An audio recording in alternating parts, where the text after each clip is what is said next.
We'll call to order the Board of Zoning Appeals. Would you please stand for the pledge? Mr. Farley, would you lead us? Of the United States of America and to the republic for which it stands, one nation, under God, indivisible, with liberty and justice for all. Please remain standing for a moment of silence.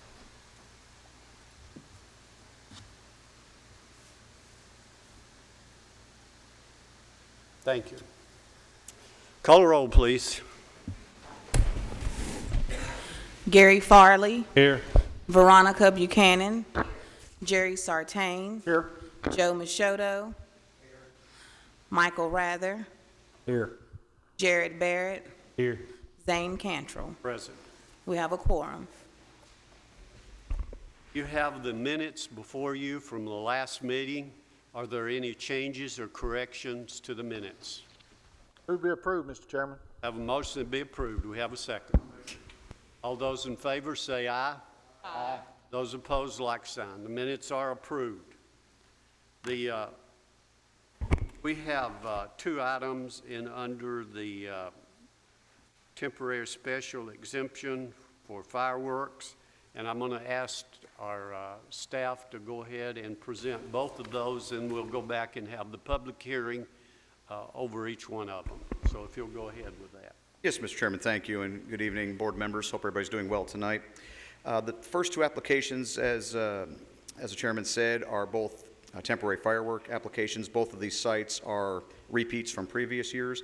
The first is on the corner of Shelbyville Pike, Highway 231, and Oak Meadow Drive. The applicant is seeking a special exception, again, for the temporary sale of fireworks. This property is zoned commercial services. They're proposing to erect a 40 by 60 tent on the property. Hours of operation are pretty much what we come to expect from these, 8:30 in the morning to 10 p.m. at night, 7 days a week, on the allowable dates, June 20th through July 5th. They are proposing to install some temporary signage, which will have to be, will be regulated by the county zoning ordinance in that regard. They are going to have up to 6 employees on the site during the busier hours, but there would always be at least 2 on site at any one time. This request is identical, again, from previous years. It's been approved from 2010 through 2015. Just to give you an idea, on the screen there, you can see some of the photos that were taken. This is looking to the east, facing Shelbyville Pike. Of course, it's looking along East Meadow Drive, or Oak Meadow Drive, excuse me, looking to the east, north along 231. See the, I think it's empty bottles and cans up to the north. We approved a site there for temporary fireworks, I believe, last month. Again, looking from Oak Meadow Drive to the north. And this is looking directly to the south on 231. And again, south on Oak Meadow Drive. And this is looking to the west. Most of this site, as you can see, is pretty grown up with grass. With the recent adoption of the fire code about a year or so ago, they will have to have a gravel base on this, just so everybody's aware of that. And this just kind of gives you a panoramic from across 231 looking at the subject area. The second application is for property on the other side of 231. This is on 5630 Lebanon Pike. Again, this is one we've seen in the past. It was approved, I believe, starting in 2013, and has been approved for the last 3 years. As far as the operation of the site is concerned, it's similar in regards to the other one we just looked at, 8:30 to 10:30. I'm sorry, 8:30 to 10 a.m. to p.m., 7 days a week, same dates, June 20th through the 5th of July. They will open to midnight on July 4th, which I believe the other one was as well. Again, temporary signage, everything else pretty much identical with this. The only exception being this one's a little newer than the one we just looked at. There's an existing building on the property, as you can see. This will actually be set up in the parking area on a paved surface. So as far as any graveling of the property is concerned, that won't really be an issue here. They will not, obviously, they won't be in that detention area in the front. They'll actually be in the parking area. Looking to the south. This is looking to the west across 231 or Lebanon Pike. And this is a west panoramic shot. I'll be happy to answer any questions on either of these properties. Any questions on either one of these presentations? Do we have anyone here representing this request? If you'd please stand.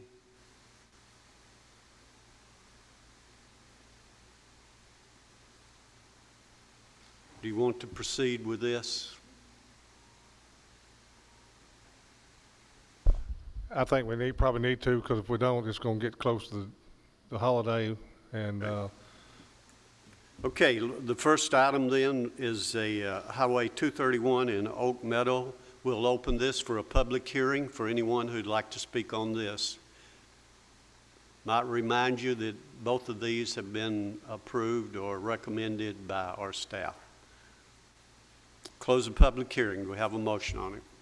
Mr. Chairman, I'll make a motion on the first one, on the 231, that we approve the request with the stipulation that staff has added. Plus, I want to add in there that they have to have the, like a gravel surface or solid surface instead of the grass due to the fire codes. Okay, do we have a second to that? I'll second it.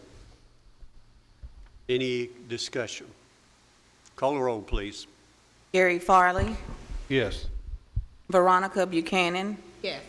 Joe Machado, Yes. Jerry Sartain, Yes. Zane Cantrell. Yes.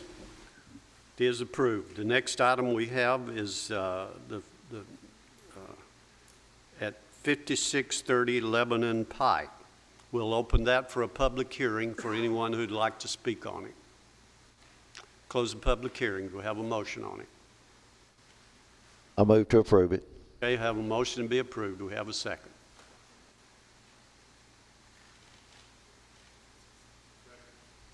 Call the roll, please. Gary Farley, Yes. Veronica Buchanan, Joe Machado, Yes. Jerry Sartain, Yes. Zane Cantrell. Yes, it is approved. The next item we have is a request by Patterson Baptist Church. They are asking for variance relief for an internal illuminated sign. What do you have on that, please? Yes, Mr. Chairman, thank you. As you stated, the applicants are requesting a sign variance to allow for an internally lit sign on this property. Go ahead and pull up the property for you to start looking at.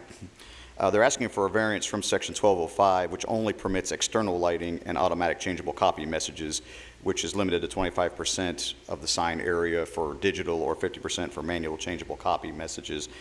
What they'd like to do is replace their existing ground sign with one that has internal illumination as opposed to one that has external.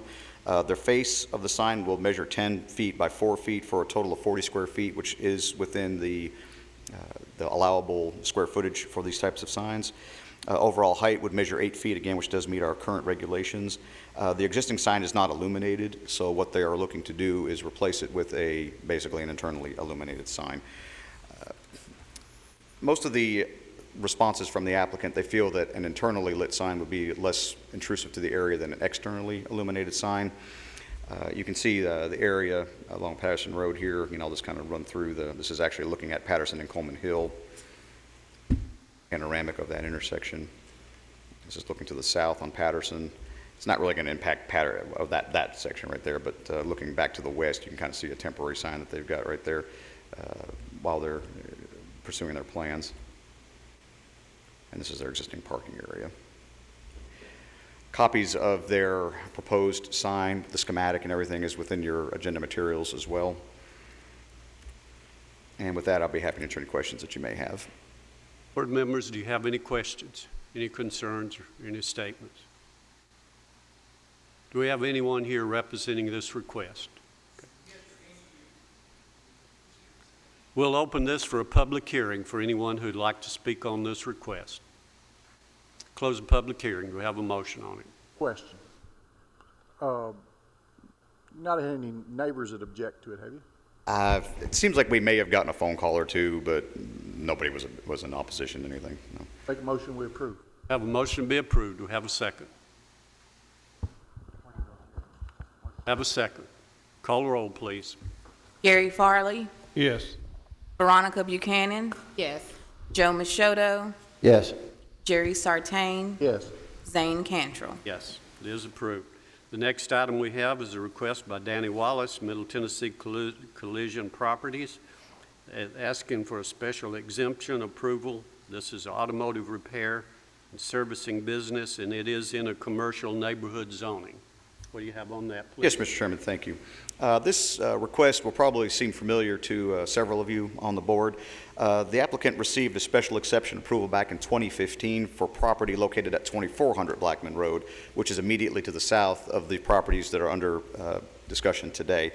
We did include a copy of the order of action for that request with your agenda materials. The request was for an 8,000 square foot automotive repair and servicing business. The property is zoned commercial neighborhood. This type of use is only allowed by special exception, so it's not a use by right, which is why they're coming before you today. The applicant's now asking for approval for these subject properties under consideration today in order to essentially do the same type of business, just a larger footprint. They're looking to construct a 15,000 square foot facility using all three properties, in addition to the one that, along with the one rather he used, got approved for in 2015. There is a proposed concept plan. Now that's not something he's necessarily bound to, but that kind of gives you an idea of how they want to structure the property when they do get to that point. The materials submitted by the applicant state that they don't store cars, junk cars on the property. They don't service engine or transmission parts or generate much traffic impact or produce any noxious noises or smells. Hours of operation would be 7:30 a.m. to 5 p.m. Monday through Friday. They don't store any junk cars, but they do have a screened and fenced holding area for about 15 to 25 cars for those waiting to be picked up. If this application is approved, they will require site plan approval from the Planning Commission. That'll be something that will come before that board, as well as they would have to submit a subdivision plat for our review to combine the three properties because the property lines would get in the way. So that'd be something they'll have to do as well. After the staff reviewed this application, again, this is very similar to what they asked for last year. Staff really didn't have any major issues with it. It looked pretty straightforward, and again, it's similar to what they've already asked for, just to give you an idea, again, of the surrounding area. Of course, these structures would be removed. Looking to the north and back to the south of Blackman Road and to the east, and a west panoramic shot. With that, I'll be happy to answer any questions, and staff did recommend approval of this request. Essentially, we need to decide whether this is appropriate use for this commercial property. That is correct, yes, sir. Then it goes to the Planning Commission. Yeah, the site plan approval will go to the Planning Commission. Do we have anyone here representing this request? Okay. Do we have any questions of these folks? We'll open this for a public hearing for anyone who'd like to speak on it. Close the public hearing. Do we have a motion on it?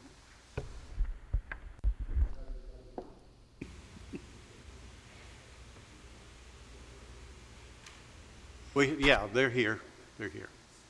I move for approval. Have a motion to be approved. Second. Have a second. Call the roll, please. Gary Farley, Yes. Veronica Buchanan, Yes. Joe Machado, Yes. Jerry Sartain, Yes. Zane Cantrell. Yes, it is approved. The next item we have is a request by Lisa Hurst, who is requesting a special exemption for a cosmetology business. And what do you have on that, please? Yes, Mr. Chairman, thank you. This particular request is for a major home-based business, for a cosmetology business on property located along Candy Cane Court. The applicant plans to remodel an area of the home for this business. She has included a copy of the house layout, and it's been included with your agenda materials. Customers would be seen by appointment. The applicant will be the only employee at this business. Days and hours of operation would be Monday and Tuesday from 11 a.m. to 7 p.m., Wednesday from 9 a.m. to 7 p.m., Friday from 9 a.m. to 5 p.m., and then Saturday from 9 a.m. to 3 p.m. There would not be any Sunday hours. She has indicated that although she has a wide variety of hours there, she would only work probably 3 to 5 days per week with no more than 5 clients per day. She's also indicated she'll have a small sign on her entrance window measuring less than 5 square feet in size. That is permissible under our zoning regulations. You can have up to a 5 square foot sign attached to the home for a major home-based business. She's also indicated that the current gravel driveway will be paved and probably widened in the near future. She can speak more to that if you have any specific questions on that. In regards to the specific criteria, she's aware of all the general criteria for home-based businesses as well as the specific criteria for those. After reading her responses to those and the application, it appears to be in order. Staff did recommend approval of this. We did get some phone calls from the neighborhood on this particular request. Some were just general information. There were one or two, the folks were opposed, just didn't want to see a lot of traffic, noise, those type of things. So just wanted to make you aware of that. Just to give you an idea, this is the surrounding, this is actually a shot of the house. This would be looking to the west, down Candy Cane Court. A panoramic shot looking to the north. Looking toward the east. And I guess that's all I took. So with that, I'll be happy to answer any questions, and the applicant is present. We have anyone here representing this request? If you'll come around up here, there may be some questions that you'd need to answer from the board to the podium.